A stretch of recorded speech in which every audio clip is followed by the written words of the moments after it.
How's it going, everyone? In today's video, I'll show you on how you can do flow rate calibration OrcaSlicer with any 3D printer. So of course, the first thing that you want to do is to actually open up OrcaSlicer right here. And it doesn't really matter whether what type of printer that you are using. In here, and from here, you could simply just create a new project.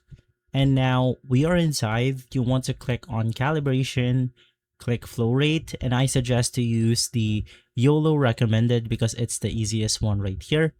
Now it will go ahead and present you with this plates right here with numbers. So this represents the flow rate ratio. Basically with this one, it's 0.02, 0.3, 4, 5, so on and so forth. So you could just go ahead and print this normally and see which one provides you with the best result. After getting your number, you want to navigate through the filament setting. So it's going to be this one. Scroll down and then you have the flow ratio. So in here, you can just go ahead and use the number that you got from the actual print. And then from there, you should be good to go. And so guys, if this video has been helpful, leave a like, subscribe, and follow us for more videos like this.